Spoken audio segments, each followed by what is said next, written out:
Y sin duda la noticia que marcó la jornada de este miércoles y continúa generando reacciones tiene que ver con el acto de disculpas públicas que el Estado ecuatoriano presentó a la comunidad de Sarayaku. Para hablar sobre este tema nos acompaña ya la asambleísta por el movimiento Pachakutik, Lourdes Iván. Muy buenas noches, muchísimas gracias por la invitación. Sí, primero empezar solidarizándome con el pueblo de Sarayaku por esa tremenda tragedia que a nadie nos hubiera gustado, tragedia que enluta al pueblo Sarayaku, enluta a los familiares de los 4 compañeros de ahí, pero también a uno de los periodistas del diario El Universo que prácticamente murió haciendo lo que le gustó del periodismo. De manera que mi solidaridad con todos ellos. Sin esta tragedia, creo que el acto hubiera sido mucho más simbólico, mucho más histórico. Sin embargo, quiero decir que hay muchos cuestionamientos respecto de que la disculpa ha sido muy tibia, muy rápida, muy concreta.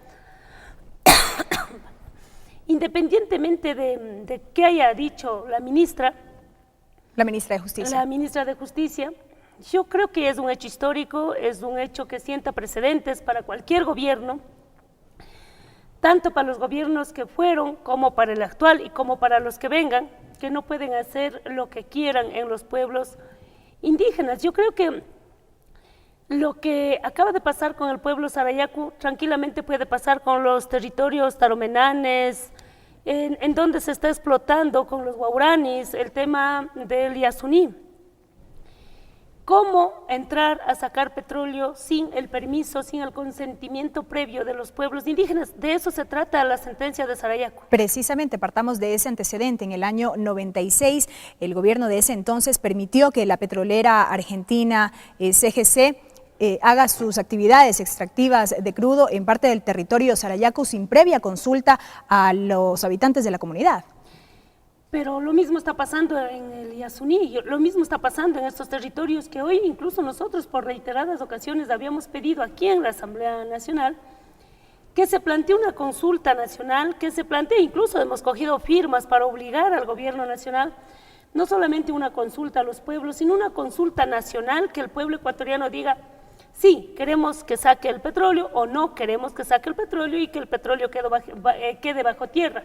Si en algún momento el pueblo, el territorio de los guauranis, de los taromenanes, en la provincia de Orellana o en cualquier otra provincia, se organizan de una forma increíble, como ha dado un ejemplo el pueblo de Sarayaku, yo creo que lo mismo diría la Corte. ¿Qué consulta hicieron? Es suficiente la determinación de calificar de económico urgente una explotación o decir este es de interés nacional, por lo tanto no se consulta. Yo creo que el gobierno nacional, la disculpa que ofreció el día de ayer a través de los ministros y de la ministra de Justicia es tan tibia, tan rápida, porque de lo que ellos digan se podría atar, se podría amarrar y se podría decir, mire, lo que acaba de decir en el caso Sarayaku, eso es vinculante para el tema Yasuní, de manera que en ese sentido yo entiendo el malestar de los dirigentes indígenas que dicen que ellos esperaban algo más. Por ejemplo, que el Estado ecuatoriano se comprometa a ya no hacer este tipo de violaciones territoriales, violación a los derechos de los pueblos indígenas, violación a la identidad cultural, pero no dijo, ofrecemos nuestras disculpas en este tema y punto. Pero esta muestra mismo no garantiza precisamente que se respeten o se resguarden estos derechos. Sí, pero por obligatoriedad de la Corte. Si hubiera sido por el solo hecho del Estado ecuatoriano, esto no se hacía.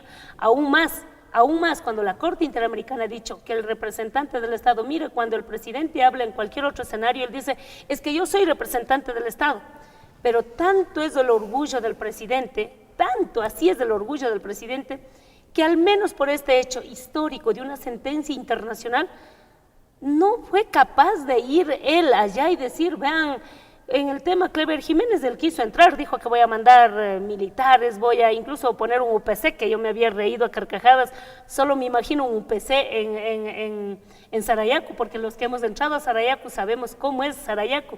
Pero si el presidente de la República se hubiera ido ayer, yo creo que el Estado en sí hubiera dado la cara, yo creo que hubiera habido un compromiso más de Estado. Hoy lo que dice el presidente es, vean, para que ya no sigan jodiendo, les voy a mandar a mis ministros ya.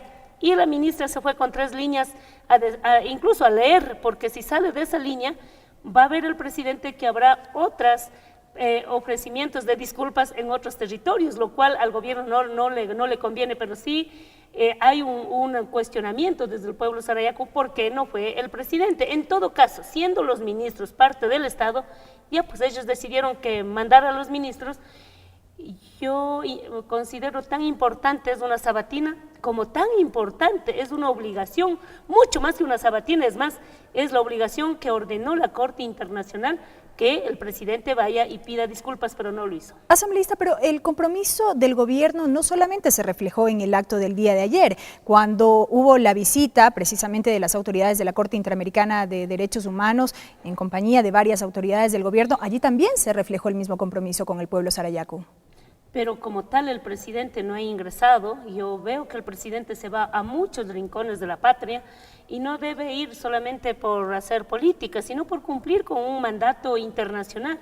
Reitero, vea, haya hecho el presidente o haya hecho los ministros, hoy es un hecho que pasó, hoy es historia para el pueblo sarayaco, es un precedente, yo había puesto en las redes sociales, independientemente de que las declaraciones de la ministra haya sido tibia, no contundente y no un compromiso a futuro de no violación de derechos en los pueblos indígenas, considero que el Estado, aunque sea a través de los ministros, ofrecido las disculpas, yo creo que le deja un precedente para los futuros gobiernos, incluido para este que tiene 3 años de gestión.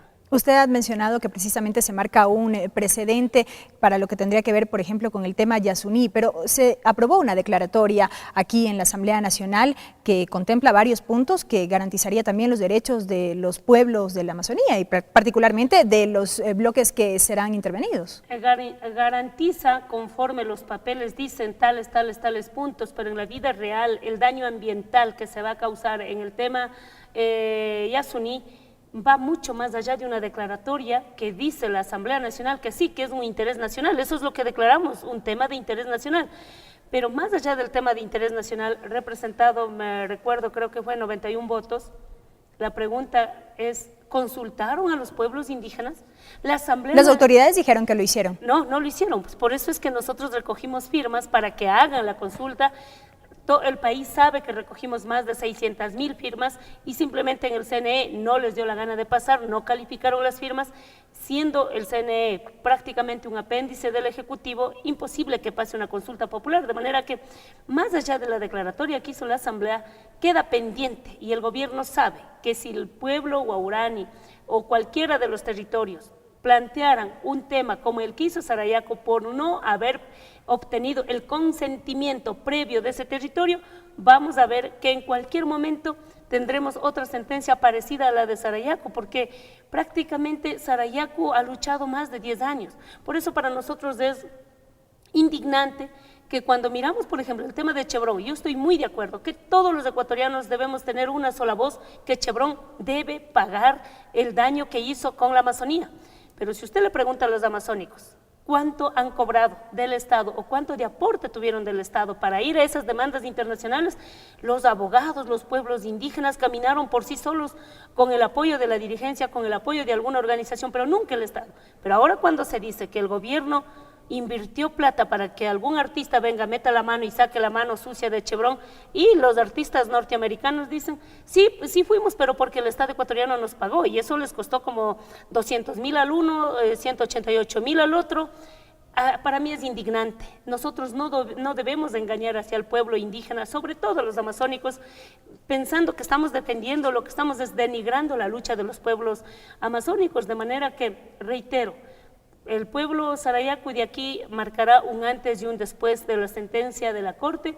Nosotros aspiramos que esto sea un ejemplo y, como dijo ayer un dirigente de Sarayaco, esto es una lucha que prácticamente tiene incidencia en todos los pueblos y en todas las nacionalidades. ¿Es una lucha que llegó a su fin con este acto que pudimos ver el día de ayer o todavía quedan demandas por parte del pueblo? ¿Qué quedaría pendiente? Creo que no debe terminar ahí. Una cosa es la obligación internacional, otra cosa es las obligaciones que tiene este gobierno, este Estado, el Estado ecuatoriano, con el pueblo de Sarayaku, pero con todos los pueblos. Por eso uno no se entiende. De por medio van y piden, ofrecen disculpas al pueblo de Sarayaku, pero por el otro lado están metiéndole machete al Yasuní, matando culturas, matando animalitos, matando seres humanos, matando fauna, matando flora.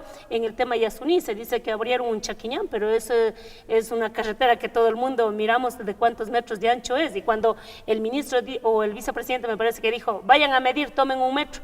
Resulta que con el metro nos fuimos a la Amazonía y no dejan entrar para medir de cuántos metros es la calle, está militarizada. Esas son las burlas del Estado que a nosotros como que decimos la disculpa a Sarayaku es como algo ya, porque no tienes otra salida y vayan a pedir disculpas para que ya no molesten más o menos.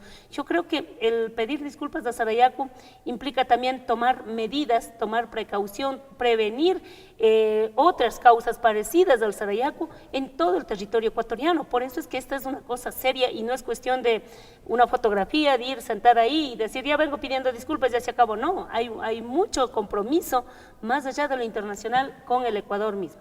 Y estos son los puntos de vista expresados por la asambleísta de Pachacutic, Lourdes Iván, quien nos ha acompañado en este espacio de entrevistas. Gracias, su presencia. A usted, muchas gracias. Amigos, es tiempo de una primera pausa aquí en nuestra asamblea, el informativo de la Televisión Legislativa del Ecuador. No se vayan, enseguida continuamos con más información.